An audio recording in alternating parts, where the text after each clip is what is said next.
Assalamualaikum warahmatullahi ta'ala wabarakatuh. Alhamdulillahirabbil alamin wa bihi nasta'in ala umuri dunya waddin. Wassalatu wassalamu ala asyrafil anbiya wal mursalin sayyidina Muhammadin wa ala alihi wa sahbihi ajma'in. Subhanaka la ilma lana illa ma 'allamtana innaka antal alimul hakim. Rabbi shrah li sadri wa yassir li amri wahlul 'uqdatam min lisani yafqahu qawli. Amin ya rabbal alamin. Hadirin rahimakumullah. Bersyukur kita kepada Allah atas segala limpahan taufik, hidayah dan inayahnya, sehingga masih diberikan kesempatan umur untuk kita bisa memakmurkan hari-hari di bulan Ramadan ini, dan utamanya masih kita bisa mengisi dengan ta'lim, dengan belajar tentang nikah, perspektif nikah di dalam agama Islam.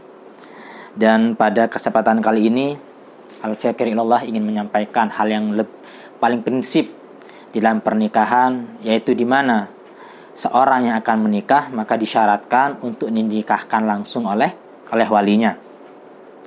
Namun pertanyaannya, siapakah yang berhak untuk menjadi wali atau menikahkan anak-anaknya?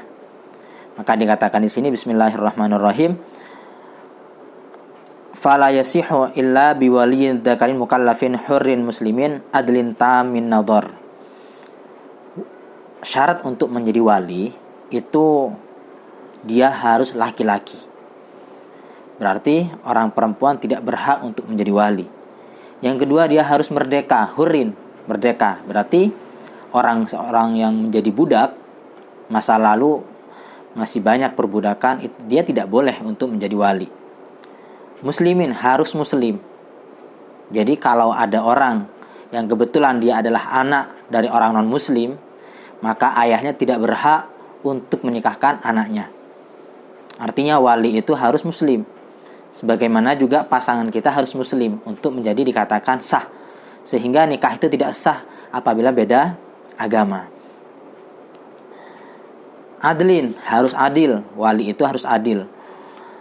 Sehingga adil di sini yang pasti dia bukanlah orang yang senantiasa melakukan dosa-dosa besar atau terus-menerus di dalam melakukan dosa kecil. Makanya ketika hendak menikah itu kan kita biasanya diajak untuk bersama-sama membaca istighfar, bersyahadat kepada Allah Subhanahu wa taala. Tamin nadhar, sempurna pandangannya. Kemudian siapa saja orang-orang yang berhak menikahkan? Wa aulahum bil wali al abu. Adapun yang paling berhak untuk menjadi wali itu adalah seorang ayah. Ibu berarti tidak bisa. Sumal jaddu, kemudian adalah yang kedua kakek. Sumal akhu, kemudian yang ketiga itu adalah saudara. Baik saudara ini adalah syakik, saudara kandung, ataupun saudara seayah. Artinya saudara kita itu juga boleh. Saudara laki-laki, kalau saudara perempuan tentu tidak bisa. Saudara laki-laki itu boleh menikahkan saudarinya. Tsumma ibnuhu, kemudian ponaan. Ponaan itu adalah anak dari saudara laki-laki. Kalau kita punya saudara laki-laki punya anak laki-laki, maka dia adalah ponaan kita, maka dia berhak atau boleh untuk menjadi walinya seorang perempuan. Tsummal ammu, kemudian yang selanjutnya adalah paman.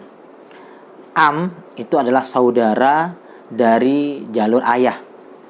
Kalau saudara dari jalur ibu, paman itu misalkan dari jalur ibu, itu bahasa Arabnya itu bukan am tapi khol, dan itu tidak boleh untuk menjadi wali. Yang boleh itu adalah al-am, paman dari jalur ayah. Ayah kita punya saudara, maka itu disebut paman atau Pak D kalau di Jawa, maka itu boleh untuk menjadi wali. Tsumma ibnuhu, kemudian anaknya paman. Paman dari jalur ayah, berarti sepupu kita. Sepupu kita itu bisa menjadi sebagai wali. Berarti dia harus laki-laki, anak dari saudaranya ayah. Tsummal mu'tiku, kemudian orang yang memerdekakan. Ibaratnya kalau dulu adalah musim perbudakan, maka budak ini siapa yang akan menikahkan? Maka yang menikahkan adalah sayyid yang telah memerdekakannya. Baru kemudian yang terakhir adalah tsummal hakimu, baru kemudian hakim. Dalam hal ini kalau di Indonesia adalah KUA atau penghulu. Itu terakhir ketika wali-wali yang telah disebutkan tadi itu tidak ada, baru kemudian pindah kepada hakim. Wala yuzawwiju ahadun minhum wa hunaka man huwa aqrabu minhu. Tidak boleh menikahkan anak saudara selama masih ada wali-wali yang lebih dekat. Artinya saudara kita nggak boleh menikahkan saudarinya selama masih ada ayah atau selama masih ada kakek. Kemudian sepupu itu tidak boleh untuk menjadi wali selama masih ada paman, selama masih ada ponaan, dan selama masih ada saudara dan seterusnya. Masih lebih dekat, tidak boleh. Jadi yang menjadi wali diurut dari tadi itu yang telah disusun dari ayah, kakek, saudara, ponaan, paman, sepupu, orang yang memerdekakan, hakim, itu semuanya berurutan. Ketika tidak berurutan, diambil yang paling jauh, maka itu hukumnya tidak boleh dan tidak sah pernikahannya. Dan ada spesifikasi sebenarnya, ada klasifikasi. Dalam wali itu ada dua, ada wali mujbir, ada wali ghairu mujbir.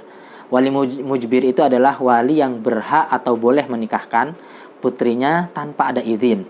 Tapi ini hanya tertentu kepada ayah dan juga kakek. Hanya dua orang. Selain itu adalah ghairu mujbir. Artinya kalau ingin menikahkan wanitanya, anaknya, saudarinya, atau kemudian ponaannya, maka harus melalui izin dari si perempuan ini. Tapi kalau ayah dan kakek itu tidak perlu. Dengan syarat dinikahkan dengan yang sekufu, yang selevel. Kalau gak sekufu, maka wanita ini boleh kemudian menolak. Barakallahu fikum. Wassalamualaikum warahmatullahi taala wabarakatuh.